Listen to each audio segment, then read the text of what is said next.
Shot number 29 smile action. अरे ओ director साहब इतनी देर से काहे देख रहे हो बारे? हरियाली ठंडी हवा और कहीं मास साहब this is the best ever Rajasthani film.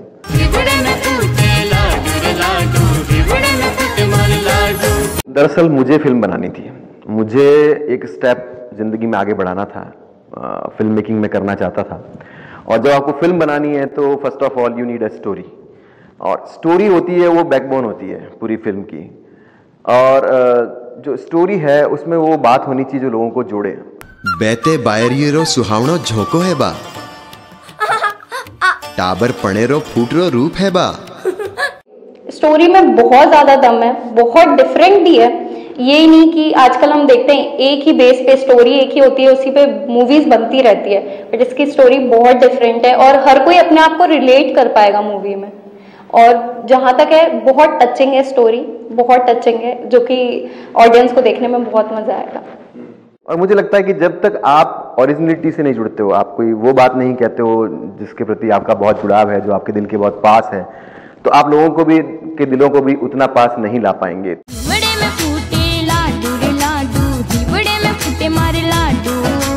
जो कहानी हो उसमें एंटरटेनमेंट सबसे पहले हो, ये बहुत ज़रूरी होता है। आपकी कहानी ऐसी होनी चाहिए कि लोगों को सुनने में मजा आए। और साथ में मैं चाहता था कि कहानी में अंत तक मैं कहीं कुछ ऐसी बात कह के जाऊं जिसमें लोग बाद में भी सोचें कि सिर्फ मनोरंजन नहीं था।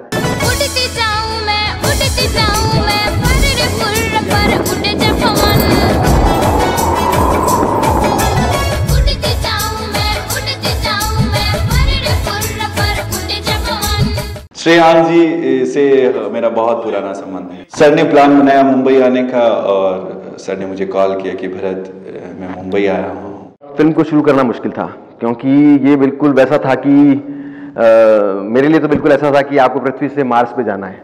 मुझे था कि मुझे एक सब कुछ करना है। अगर आपको फिल्म बनानी है तो यू नीड फाइनेंस। आपको पैसों के बिना आप फिल्म कैसे बनाएंगे? बड़े चाव से आया नहीं, 12 घंटा ही कौन निकले नहीं थारा। किसी ने बताया कि अगर आप मराठी फिल्म बनाते हैं तो आपको 40 लाख रुपए का अनुदान मिलता है। तो आप हिबड़े में फूटे लाडू देख रहे हैं, उसको हम मनाते फूटे ले लाडू करने वाले थे। तो प्लान था कि मराठी फिल्म बनाई जाए। और नौटंकी बात बंद कर था, नौटंकी वो थारा कोई स्टेज है। बहुत उठापटक रही, लेकिन finally I decided that I want go for the Marathi cinema and I will make it in my Rajasthani. Right Bharat ji, left right left right, वो भी पीछे वाला भी लेफ्ट राइट। गरिमा मेरी स्टूडेंट पिछले 6-7 साल से रही है।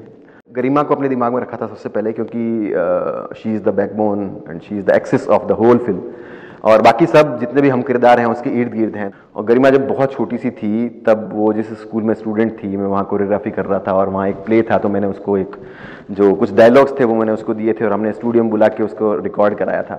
वहाँ से मैंने उसको कुछ ऑब्जर्व करना शुरू किया था। मुझे लगा था कि इस बच्ची में कोई बात है, और धीरे धीरे जब भी कुछ ऐसा मौका मिलता रहा, मेरे कोरियोग्राफी में वो काम करती रही, तो मैं देखता था वो डांस में भी होती थी, तो छोटी थी, आगे रहती थी बड़े बड़े ग्रुप के अंदर, 10-10, 15-15 के ग्रुप में, लेकिन वो अपने एक्शंस नहीं भूलती थी। नाम बताऊं बीरो? घोटके गोलू मोलू। घोटकी थारे ठाड़े देखे जो कोई लाड लड़ावे, मिले जो कोई नो नाम काट दे थारो। घोटकी का जो कैरेक्टर है, मुझे लगता है कि इस मूवी की जो जान है, जो लाइफ है एक्चुअली, जो लाइफ लाइन हम कह सकते हैं, वो गरिमा है, जो कि घोटकी है। और मैं उसको गरिमा कहती भी नहीं हूँ, हम उसको घोटकी कहते हैं। मैंने उसके साथ काम किया, मेरा भी कैमरा को फेस करने का पहला टाइम है, और शायद गरिमा ने भी कैमरे को पहली बार फेस किया है, जो सिनेमा जिसे हम कह सकते हैं। तो शी इज़ सो मैच्योर। वो 7th स्टैंडर्ड की बच्ची है, लेकिन उसने अपने कैरेक्टर को इतना बखूबी प्ले किया है कि आप जब मूवी देखोगे तो यू लव हर। और पूरी मूवी की जान है। हम सब ने बहुत अच्छे से अपने अपने रोल को निभाया, लेकिन घोटकी के अंदर जो एक ब्यूटी है, उसके कैरेक्टर की ब्यूटी कहें, चाहे उसका चुलबुलापन कहें, एवरीथिंग, वो emotionally she is a star, she is a born star actually.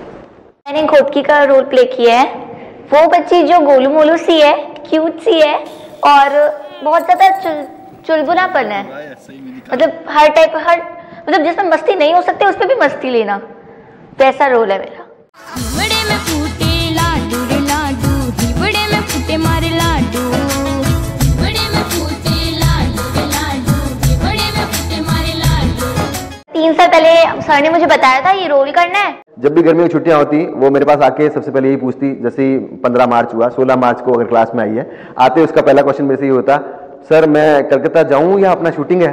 उसके बाद बार बार सर जाऊं छुट्टियों में, सर जाऊं छुट्टियों में, सब बोलते थे हाँ जाओ हाँ जाओ। फिर हाँ 3 साल कैसे ही तैसे खत्म हुए, स्क्रिप्ट पढ़ने के लिए बुलाया और जब मुझे अपना रोल पता लगा, सर ने पहले मुझे बोला कि थोड़ी सी गोलू मोलू होगी, थोड़ी चंचल सी होगी, एकदम बहुत मस्ती है, हर छोटी छोटी बात में दूसरों को चिढ़ाना। अब उसके बाद और एक तो मुझे मारवाड़ी आती नहीं, मैं बोलती नहीं थी। मैंने भी शहर जाना है पर ना बापू सुनता है ना ठाकर सा। अरे सुनो तो, ठाकर सारे घर है, सगलो काम करूं, पूरी हवेली चमका दूं, और तो और ठाकर सारी मोटरसाइकिल भी।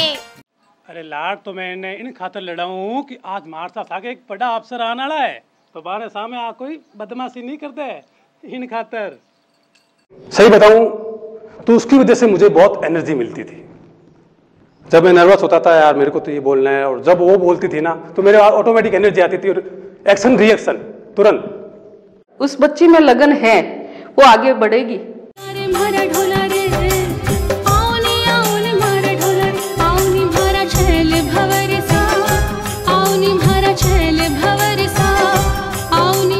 देखो एक तो मुझे डांस शूट करना था, ऊपर से वो लेट नाइट शूट, अब मुझे नींद आती रहती थी, शूटिंग करती थी, अब सब उठाते थे, अरे उठो ये करना है वो करना है। मैं जब स्टेज पे जाती थी 1-2 स्टेप किया, या तो बीट में सो जाती थी या फिर मैं स्टेप्स ही भूल जाती थी।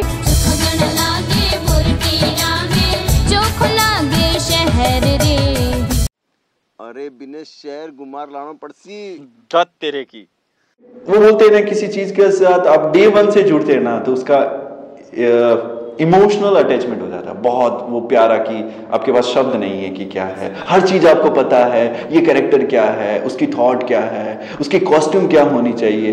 और ये भी बोल सकता हूँ कि सर ने मेरे साथ हर बात शेयर की। भरत वैसे मेरा स्टूडेंट रहा है कभी, लेकिन आज वो मेरा बिल्कुल फ्रेंड है, उसने मेरे फ्रेंड का रोल भी इस फिल्म में अदा किया है। ये रोल एक टीचर का रवि नाम का कैरेक्टर है, जिसका है ये बहुत ही सीधा साधा, मतलब डुअल पर्सनालिटी है। डुअल पर्सनालिटी मतलब शहरीपन में वहां पे उस माहौल में ढल जाता है, गांव जाता है तो बिल्कुल गांव लायक हो जाता है। और इस तरह से बहुत सीधा सा सिंपल सा कैरेक्टर है, उसको बहुत ज्यादा 3-5 नहीं आती है, सीधी भाषा में बोले तो बहुत सहज कैरेक्टर है, बहुत सोबर।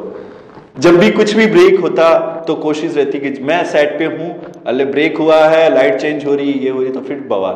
तो कुछ भी पड़ा होता है, वो एक्ट्रेस थी अदिति थी, वो कुछ प्याज काट रही थी तो उसका बड़ा वो नाइफ उठाया और सबके गले पे ये वो मंजू जी मेकअप करा रही, उनके गर्दन में ले जाके घूम रहा हो, और ये फोटोग्राफ। और भरत का एक बहुत अच्छा अनुभव है क्योंकि वो बहुत सालों मुंबई में रहा है।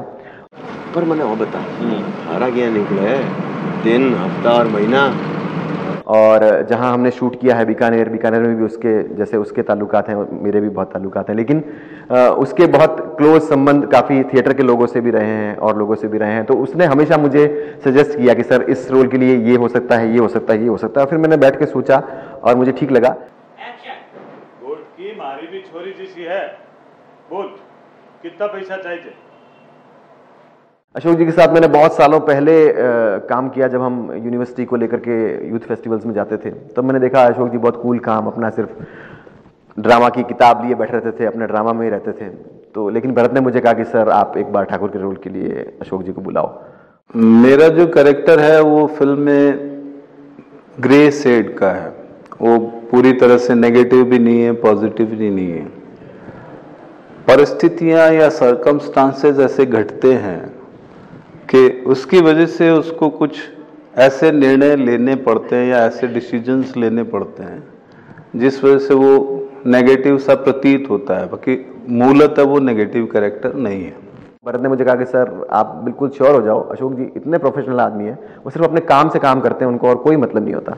और सच में अशोक जी के साथ काम करके इतना अच्छा लगा, उन्होंने पहले दिन से बहुत कोऑपरेट किया। मेरे एक मित्र हैं भरत राजपुरोहित, उन्होंने फ़ोन किया कि श्रेयांश जी एक फिल्म बना रहे हैं। एज एन एक्टर जब इन्होंने मुझे बुलाया तो इन्होंने कहा मैं आपका बाकायदा लुक टेस्ट करूंगा, ऑडिशन करूंगा, ये सारी चीज़ें जो हैं वो बहुत कम डायरेक्टर्स करते हैं एक्टर के साथ। अरे बावड़ो हो गयो कहीं, अरे की पूछो कि नहीं। हम लोग शूट कर रहे थे, तो जैसे ही मैं शूटिंग करने के लिए प्रिपेयर्ड होता था तो अचानक बारिश आ जाती थी, और ये एक दो बार नहीं कई बार इत्तेफाक हुआ। ये मैंने जो वो सीन मुझे लेना था कि धूल उड़े जीप के पीछे, उसको तिलांजलि दी और आखिर हम उसको वैसा नहीं कर पाए, और फिर मुझे वो जो सीन था वो रात को करना पड़ा। और ये श्रेयांश जी की बहुत अच्छी बात है कि इन्होंने हर काम को अपने तय जहाँ तक जा सकते थे, जिनकी जितनी इनकी लिमिटेशंस थी, या बजट की भी फिल्मों में लिमिटेशंस होती हैं, लेकिन इस लिमिटेशंस के बावजूद इन्होंने जिस प्रोफेशनल तरीके से ये काम किया है, ये बहुत कम राजस्थानी फिल्मों में देखने को मिलता है। देखिए, मुझे बहुत सारे रोल प्ले करने पड़े क्योंकि मेरे पास कोई ऑप्शन नहीं था और मुझे ये फिल्म बनानी ही थी, तो मुझे प्रोड्यूसर खुद बनना पड़ा, मुझे डायरेक्शन खुद करना पड़ा, कोरियोग्राफी में भी रहा, मैंने गीत भी लिखे, मैंने कहानी पूरी लिखी, सब कुछ किया। मैं कहता हूँ मैं इस फिल्म में स्टेपनी हूँ, जहाँ भी मुझे लगा कि यहाँ कुछ मुश्किल है तो वहाँ मैं खड़ा हो गया। राइटर के रूप में, डायरेक्टर के रूप में, एज ए प्रोड्यूसर और एज ए एक्टर तो ये मैं देख रही थी कि काफ़ी समय से अच्छा एक्टिंग भी कर रहा है हर क्षेत्र में। डांस में भी एक तरह से एक्टिंग की ही भूमिका होती है, तो वो बहुत अच्छी करता था। तो मुझे अच्छा लगा, हर क्षेत्र में इसने दक्षता से काम किया, इसका जुनून इसको बहुत सफल बनाता है। Shreyansh sir being a producer, director, script writer, as a mentor, हर तरीके से ही was very nice. I must say कि वो परफेक्ट थे अपने हर रोल में। एक होता है आप मूवी डायरेक्ट करो तो उनका भी पहला चांस था, हम लोगों का भी पहला चांस था, तो एक चिड़चिड़ापन आ जाता है कहीं ना कहीं, आप इरिटेट हो जाते हो अपने क्रू पे भी, आप कभी कभी गुस्सा भी कर देते हो, एंड दैट वाज एक्सपेक्टेड। लेकिन मैंने वो नहीं देखा, वेरी फ्रेंकली, मतलब इज वेरी काम, बहुत ही पेशेंस है सर में।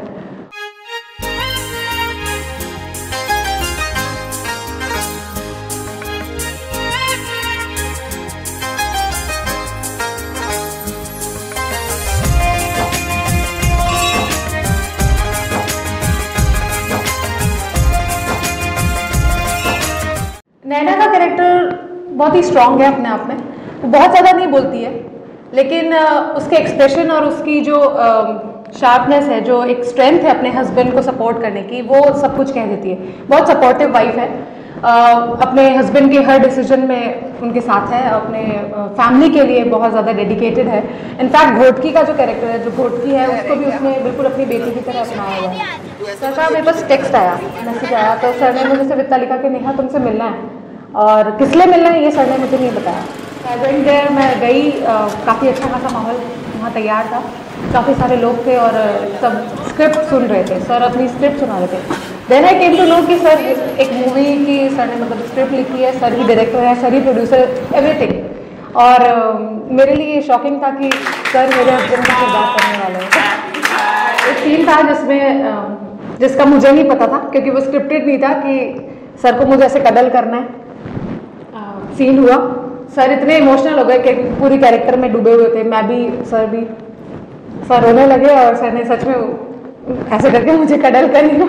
और जैसे सर ने मुझे हग किया, लिटरली मैं शॉक की तरह कांपने लगी ये क्या हुआ अचानक, लेकिन बहुत अच्छे से वो शॉट हो गया, वन टेक ओके था। Rolling action. मारे से बिना पूछे शहर लंगी, शर्म कौन नहीं आई थने? फिल्म में कैरेक्टर का नाम है धन्ना। बेसिकली एक ग्रामीण व्यक्ति है, गांव में रहता है, खेती करता है, इनोसेंट टाइप का बंदा है, बाहरी दीन दुनिया से उसका कोई मतलब नहीं है। भरत भाई जो हमारे साथ काम करते हैं, उनका मेरे पास फ़ोन आया कि हम एक मूवी का प्लानिंग कर रहे हैं, तो आपको उसमें एक रोल करना है। फर्स्ट दिन उन्होंने मुझे स्क्रिप्ट दी, कुछ डायलॉग दी, आपको बोलना है, और मैंने ऑडिशन दिया और उन्होंने बताया ठीक है हम आपको बता देंगे। फिर 3-4 दिन बाद उनका वापस कॉल आया कि हम एक वर्कशॉप रख रहे हैं, उसमें कुछ काम करेंगे तो आप आ जाओ। फिर मैं गया और पूरी स्क्रिप्ट पढ़ने के बाद मुझे ऐसा लगा, पहले दिन तो मैं ऑडिशन देके आ गया था, तो मैंने कहा हाँ ठीक है यही डायलॉग है, क्या है। फिर जब पूरी स्क्रिप्ट पढ़ी तो पूरा नर्वस। एक्चुअली हम लोग उनको धन्ना डैडी नाम से बुलाते हैं, और सही में वो वैसे ही है, बहुत ख्याल रखते थे हमें हमारा सेट पर।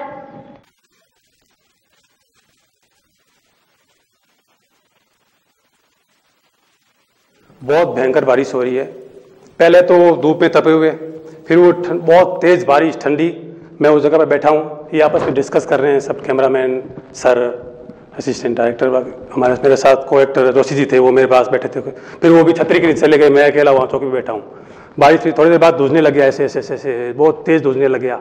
सर देखते हैं यार सब्जी शॉट ले लो, मैंने कहा सर शॉट ले लो, कोई नहीं सुनता है, फिर भी नहीं सुने, अपने में लगे हुए हैं। मैं उठा, मैंने कहा यार तो सर आप शॉट ले लो, वरना इस बारिश में मैं तो गल जाऊंगा।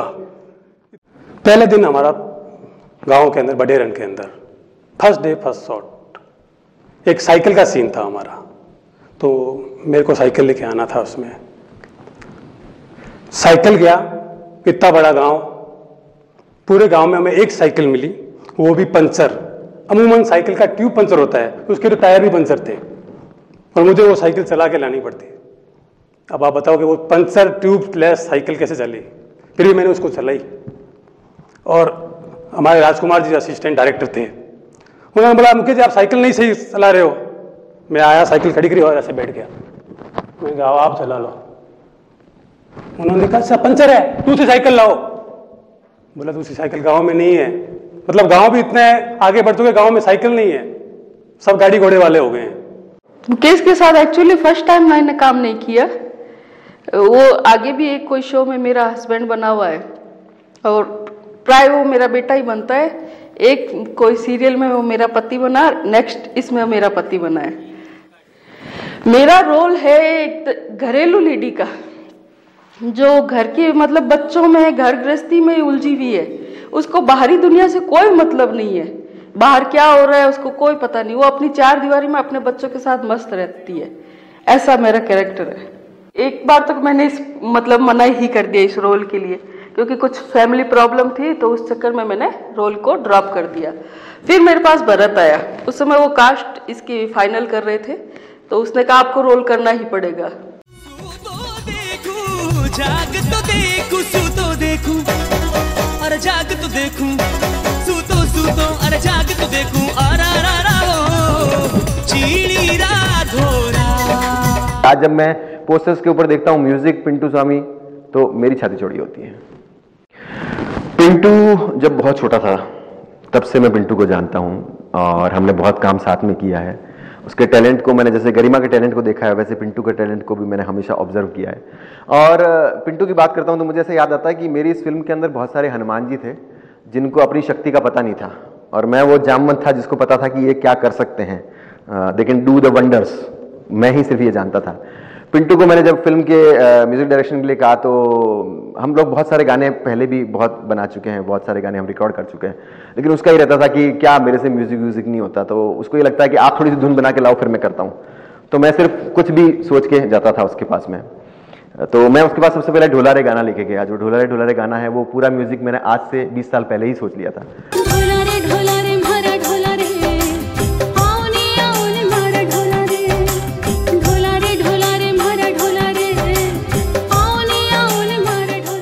और मैंने उसको कहा कि देख मैंने तेरा काम आसान कर दिया, 6-7 गाने हैं, एक गाना मैंने म्यूजिक पूरा बना रखा है तो सुन ले। उसने सुना, उसको बहुत पसंद आया, उसने कहा इसमें कोई चेंज की जरूरत नहीं है, इसको ऐसे ही रखेंगे। तो मैंने कहा मैंने इतना काम कर दिया, अब बाकी काम तू कर, अब हिवड़े फूटे लाडू तू बना। बड़ा ही उत्सुक लड़का है, और हर वक्त उसको कुछ ना कुछ नया नया सूझता रहता है, ये भी कर लूँ, वो भी कर लूँ, ये ट्राई कर लूँ। एक ही चीज़ के आप उसको 10 वेरिएंट बोलोगे तो एक ही चीज़ के 10 वेरिएंट बनाने में टाइम भी नहीं लगाएगा। क्योंकि मुझे पता था कि वो जब गाता है तो मेरे तो रोंगटे खड़े हो जाते हैं। वो दिल से गाता है, और जो लोग दिल से काम करते हैं वो काम आपके दिल को छूता ही छूता है।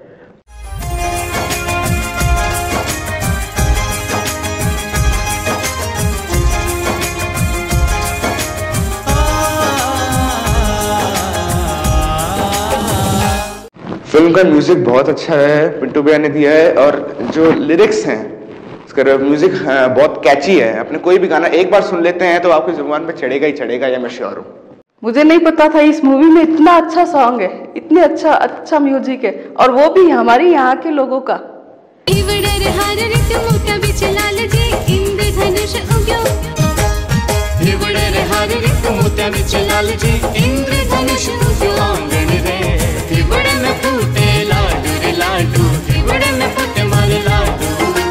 मेरी वाइफ नेहा, वो मेरे हर सपने में साथ खड़ी होती है। ये बहुत मुश्किल था कि मैं अपने रिसर्च साइंटिस्ट की जॉब को छोड़ के फिल्म मेकिंग में आऊँ, लेकिन उसने मेरा साथ दिया कि नहीं आप कुछ करना चाहते हो तो करो।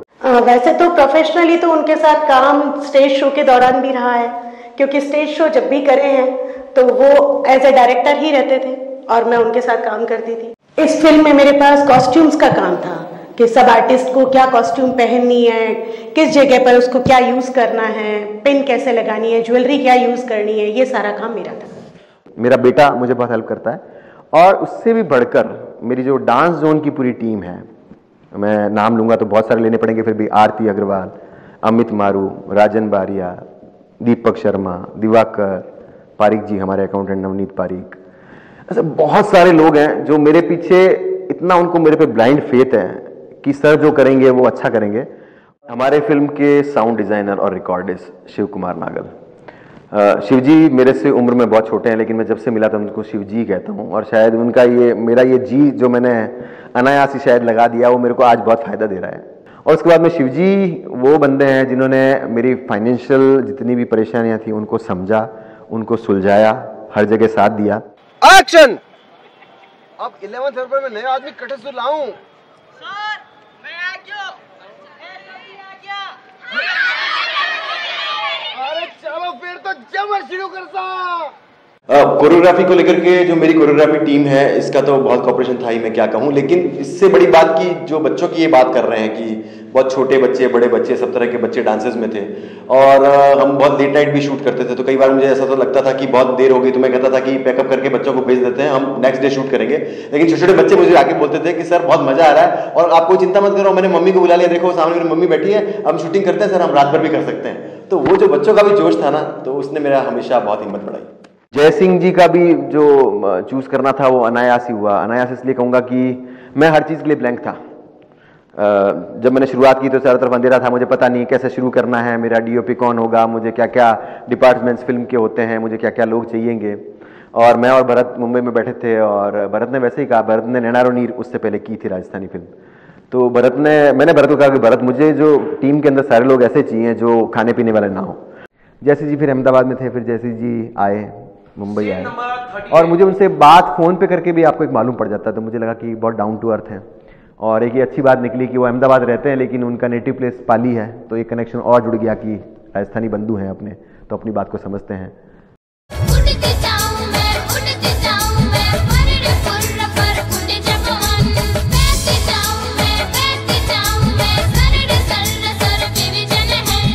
फिल्म का प्रमोशन वो चीज़ थी जो मुझे पता नहीं था कैसे प्रमोशन करना है, और ये भी नहीं पता था कि फिल्म बनाना जितनी बड़ी जंग नहीं है, उससे बड़ी जंग है कि आप फिल्म को प्रमोट करो, लोगों तक पहुंचाओ।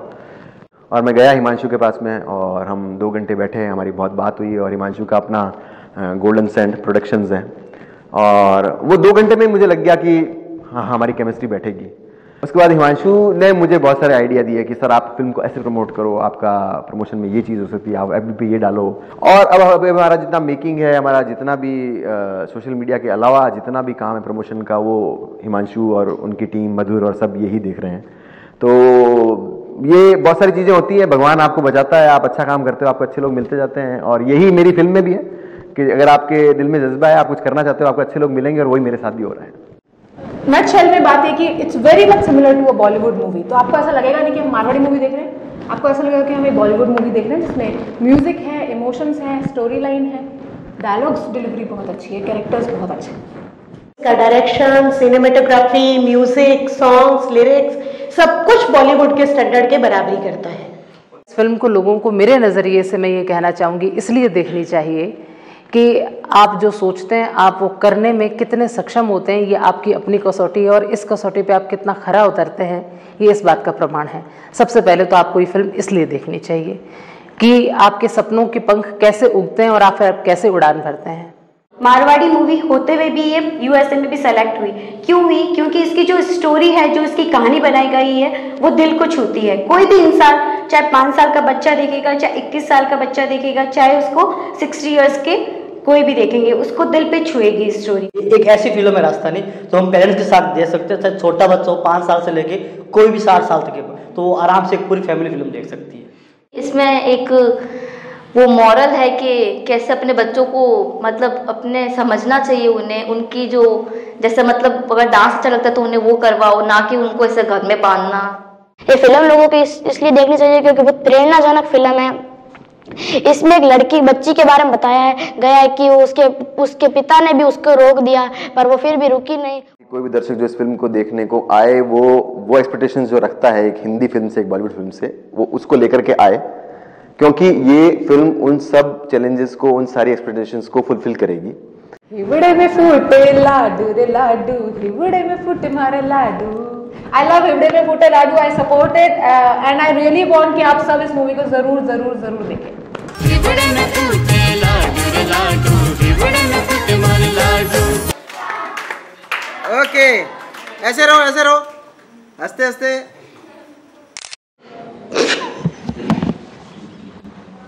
बहुत झगड़े वाला ऐसा लग रहा है। आपकी सच्चाई बताओ सबके साथ। ये